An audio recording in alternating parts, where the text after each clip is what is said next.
This video is about large maples, and by large maples I mean really large. This is a trident maple that I imported from Japan back in 1988 or 89, one of the earliest trees I imported. It is probably the largest trident maple that you will possibly find. Let me show you the trunk. Again, Maryland Bonsai Association. Hi there, this is a t-shirt given to me by one of our American friends. So I'm talking about this tree. Look at it, it's like a twin trunk, and the trunk diameter, I kid you not, is about 18 inches across. That pot is over a meter long. It's nearly 4 foot long. So look at that base. If the pot is 4 foot long, the trunk itself is about possibly just under 3 foot. I'm showing you that label because that label says 120 years, and this label was made about 30 years ago. Beautiful, beautiful tree. And this tree I have not repotted for about 15 or 20 years, and it is still in healthy condition, very healthy condition.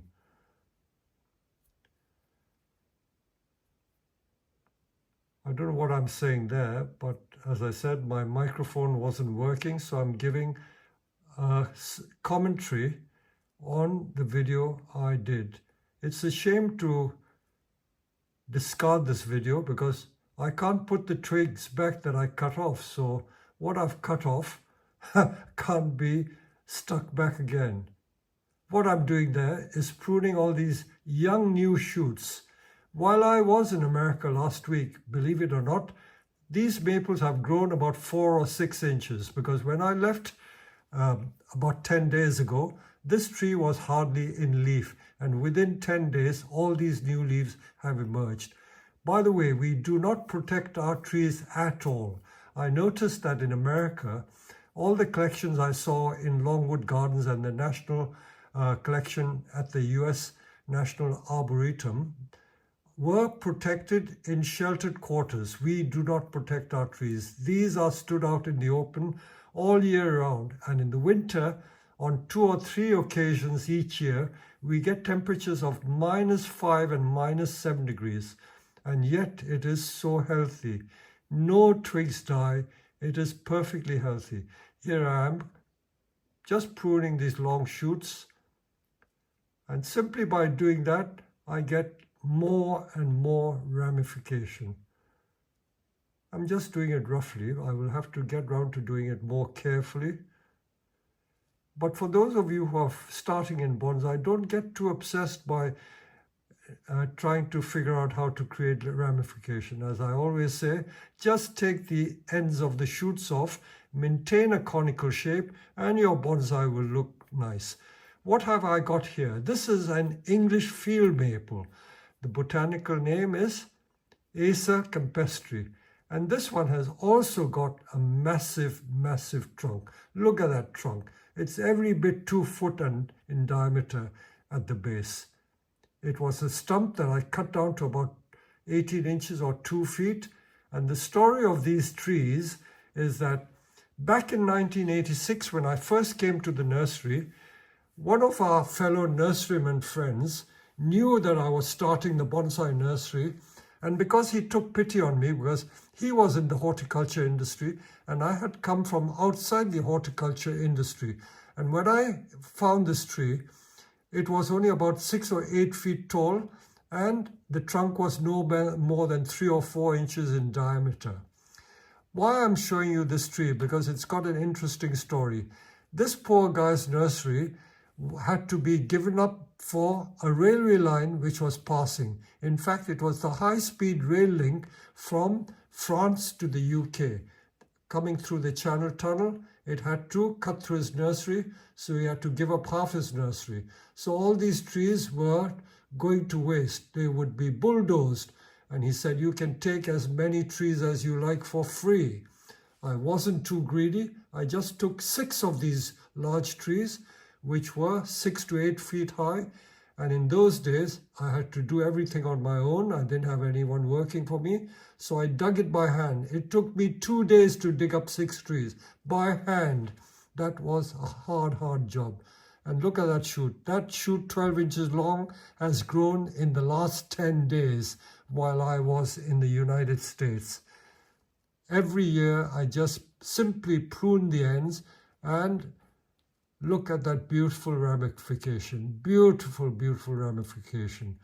I do get offers to sell this tree, but I have preferred not to sell it because I want to follow the progress of these trees.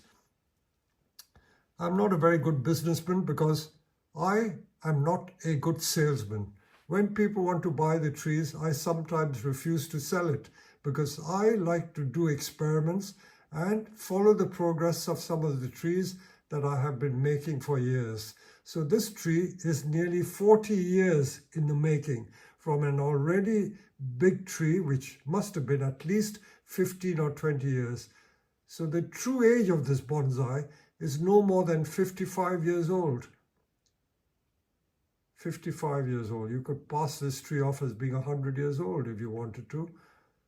But you know, and I know, that these trees grow fast.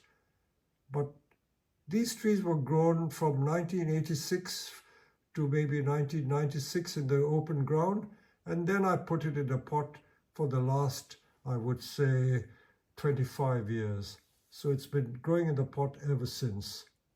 All I do each year is prune the ends off. The main branches were selected many years ago. I hope I'm saying the same thing that I did. So in case you stumble across this video and wonder why the sound is not coordinating, it's because my microphone failed to work, but I didn't have the heart to discard this video. So I'd rather show you this video with my commentary added to it. I don't think it will suffer much for doing it this way. So there you go. This is how the tree looks after a light pruning. So what have I got here? These, believe it or not, are also field maples. You notice the difference in the emergence of leaves here. All the nurseries trees that I have here are grown in the same location. The other one was on the front of the car park. This is behind the rear greenhouses. And these long shoots, which are every bit 4 to 6 foot long, look at it, 4 to 6 foot long shoots. They were last year's growth, 4 to 6 feet long, all in the space of 1 year, last year's growth. How vigorous is that? So, why do I let them grow? I let them grow long because by letting the long shoots grow, you strengthen the tree and it helps to thicken the branches and the trunk. So there is method in Peter Chan's madness. We do these tricks because they are tried and tested methods as far as I'm concerned. And I know that when I leave a lot of foliage like this to grow, it speeds up the thickening process. I shouldn't be giving you all these trade secrets, but for me, it works. Now the time has come to get rid of all these long shoots. We will get rid of these shoots because we are now going to refine the tree in the coming year. I can't leave this to grow indefinitely because there comes a time when I have to do something to it. As I said, my main problem is that I'm so inquisitive and always trying to do experiments. So every tree that we find at Herons is an experiment, an ongoing experiment to discover how trees grow. That for me is the enjoyment of bonsai. Everyone gets enjoyment in different ways when they grow bonsai, but this is how I get my enjoyment. Experimentation and finding what works and what doesn't work. So literally 2 minutes of pruning. Look at all the long shoots we've pruned. Look at all that. 1 year's growth, all this. Pruned back to restore the shape of the bonsai. This was originally the front that you're looking from, because the tree is leaning towards you. Some of these roots may have to come off because they're a bit thick and ugly, but apart from that, it's going to make quite a nice tree.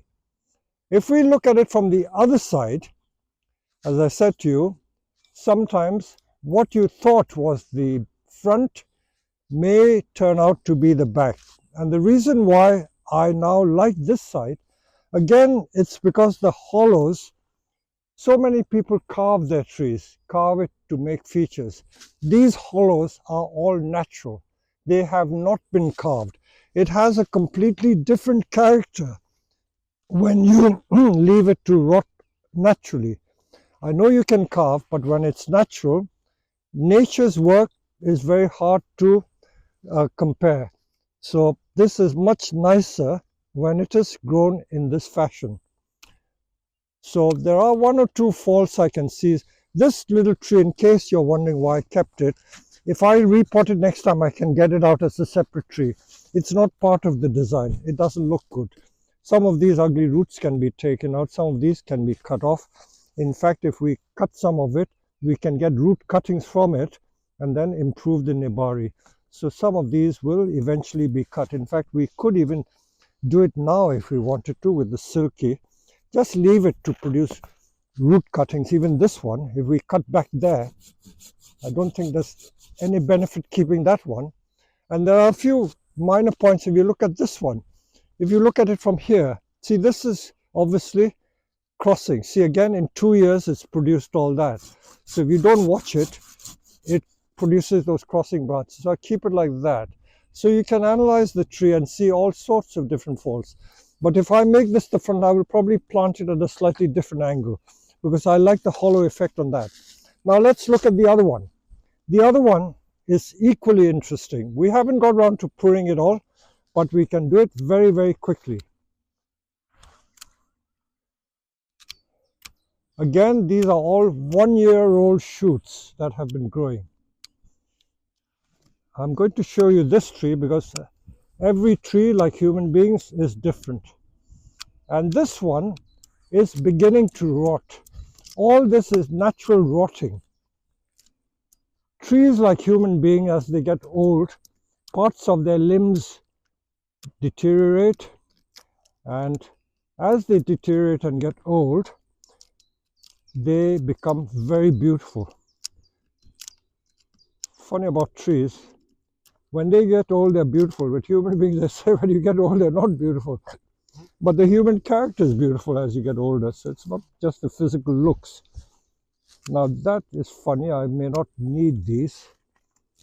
Again, I may need to cut that root off because there's sufficient root in there. See all these crossing roots. This is what we have to refine. So these trees have just been allowed to grow.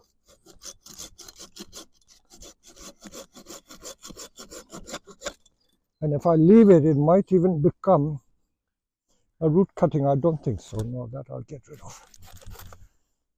No, it's rooted there. It may form a root cutting. Same with this one.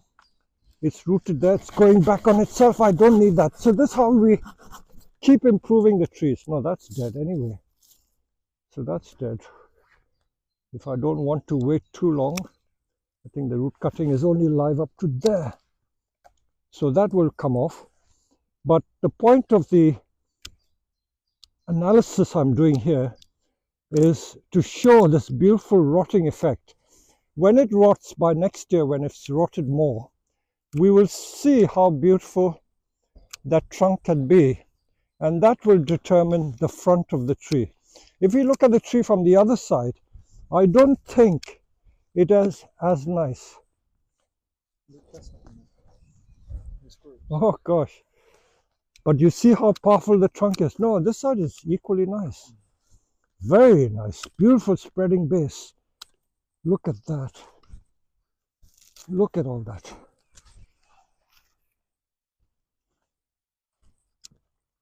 See, this people would say is inverse taper because it's lumpy. But again, you don't have to have everything with perfect taper. Sometimes blemishes make the thing beautiful. Again, we always say that when you have a fault, part of the Zen philosophy is that you have to have imperfection. There is beauty in imperfection. If everything is perfect, it would look plastic. By plastic, you probably know exactly what I mean. So when this rots, all these imperfections will give it so much character. So I'm not worried about that. Look at that. 5'6" or 5'7" long. 1 year's growth. 1 year's growth. And they've been grown in pots. It's not been grown in the ground. If it was growing in the ground, it would be completely unkempt. And of course, we don't have just these two. I've got about a dozen of these trees this size, all grown from young plants over the last 40 years that I've been at Herons.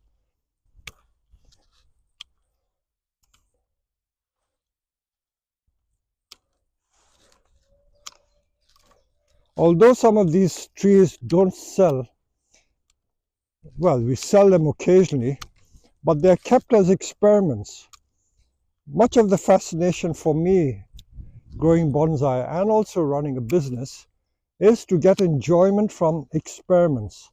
And because of my scientific background, experimentation is all important, because I believe that unless you experiment, you never learn.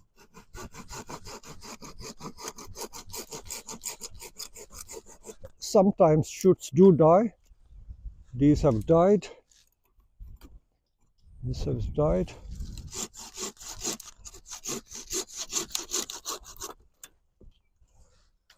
Even this is dying a little bit.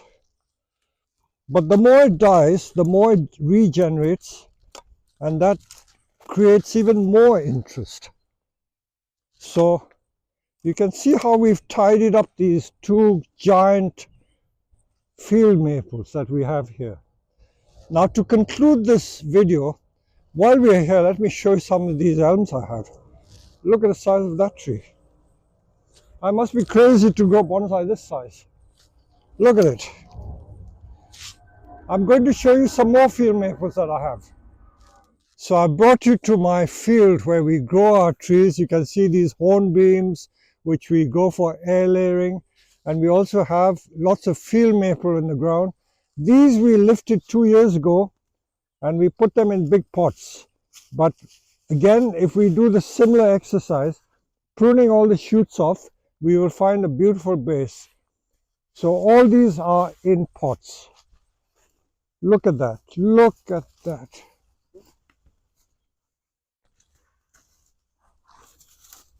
Massive trunks in there.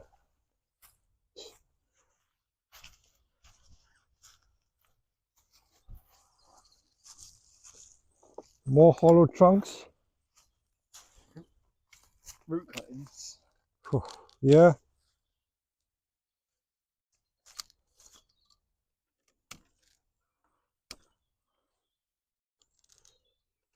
So these are all interesting projects, especially for those of you who like big trees. And while we are here, you see these large conker trees, horse chestnut. Again, they've got trunks of 8 to 10 inch diameter.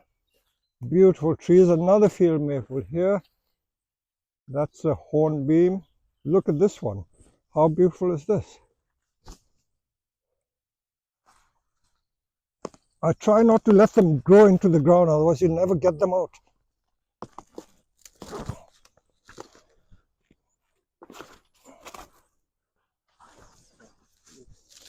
With the loppers we can get it out.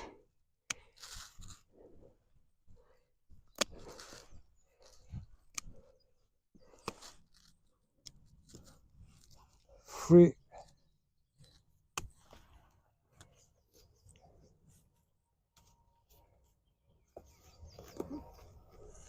So another beautiful tree. So we have to keep on top of it, otherwise you lose control completely. Inside here is a beautiful, beautiful tree.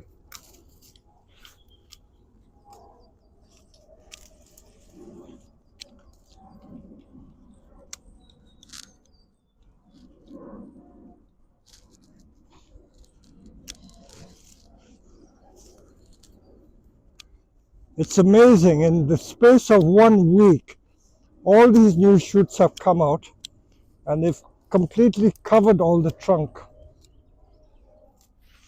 So can you imagine if I left it a full year? I wouldn't be able to see it, the tree in there. So bonsai is about pruning. There's no doubt about that. Unless you prune, you will not be able to create a bonsai. I won't spend too much time. I'll show you the result. I will spend another 5 minutes on this and we will get a reasonable tree. Let me conclude the video about the field maples by showing you these root cuttings which I potted up only about 3 weeks ago before I went to United States, and within a couple of weeks they've all leafed out. I showed you earlier on, if you have a good memory, I pulled these out of the large flower pot where I grew them 2 years ago. These were roots that I cut off some field maple that I pruned, and these are simply roots put in flower pots in plain mud soil, and after 2 years they've produced shoots, some of them 8 to 10 inches long, as you can see. Look at all those long shoots, and I can now make bonsai from it. So these are virtually things for free. In fact, these are roots that one would normally throw away and put on the rubbish heap, but nothing is ever wasted as far as I'm concerned. So I'll do a bit of wiring and show you how we can enhance these trees even more. So let me show you this tree again. It's got 2 branches going back on themselves. What can I do with that? So watch this space. So I'm going to show you a detailed shot of these trees before they are shaped, reminding you that these are all root cuttings and new shoots have grown in the last 2 years. So that's another one before anything's been done to it. That's another one. You can see it's like a knuckle. Absolutely nothing tree. And just to show you, this has just had a couple of pieces of wire put on it, and that's what it looks like. So we're going to change all of them and show you the end result.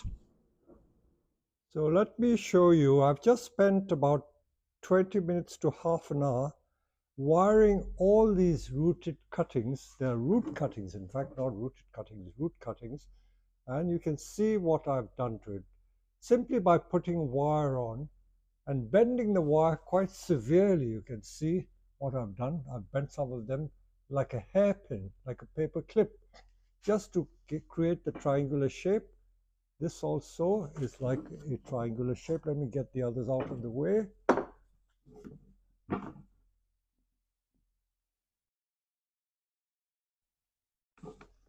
That one also, you can see the shape. If only you could see what it was like before. That one is a classic shape. Look at that big trunk, slender branches. I've done 7 of them, 7 mind you.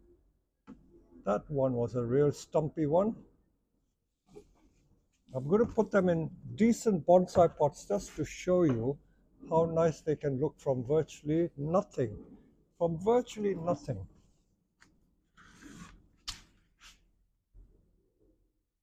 So the next shots will be taken when they've been potted up. So this is what we call a bird's eye view of all the 7 trees. And you must admit, they don't look like those spindly little root cuttings anymore. That's before putting them into bonsai pots. There you go. And these are the pots I picked out at random. Let's see if I can get them to fit into these. So let me show you the end result of all my work this morning. I worked for maybe half an hour to wire the trees and another 20 minutes to pot them up. Some of them are in ceramic pots, some are plastic pots. So this is what I've done.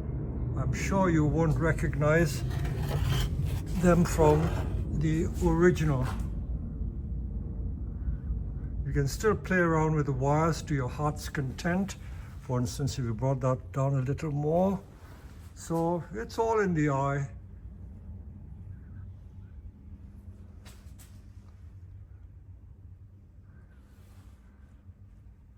You can still play around with it and improve it no end. Now let me show you the other ones before I put it on the pedestal. They're all in pots, so let's get these on the pots as well. On the table, I mean. So let's get these down. One hand on my camera, another hand on the pot. So this one has been planted in this slanting style. I know that top branch can be wired down a little more, and I've left one root dangling because I didn't want to take all the root off. After all, these are root cuttings, and there isn't much root that has established enough to pot them up, but I want to keep every root that is available. So that is that one. Again, you see this is about 12 inches tall, at least 12 inches tall. And then the other one, this funny root, has become like a semi-cascade tree with that funny S bend. Again, as I say, you can keep playing with the shapes till you like it. See, just by adjusting the shapes, you can get very pleasing designs. So that is that one. And then another one, this is in a proper ceramic pot. Look at it, it's almost like a proper Shohin bonsai. You turn it around, look at that exposed root. You can see where the root was cut. And it's got some years to grow. Once the stems have thickened, it will look much nicer. As I say, you can keep playing with the tops till you like the look of it.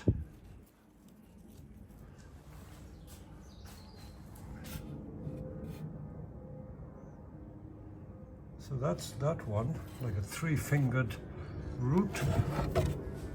And then one final one, which is such a thick 3 to 4 inch diameter trunk from a root. And this is what we've made with this one. Can you imagine when the stems thicken, it will blend in, and we can pare down the top. Nothing's been done to it. A lot of refining yet to do. You can hollow it. There's so much potential. Look at the potential of that tree. Just to show you that you can get so much pleasure from doing simple things, which of course is my forte, meaning this is my signature style. Making simple things to give yourself endless enjoyment and pleasure. So we started with the large field maples, ending up with these small Shohin-sized trees. Hope you've enjoyed this video.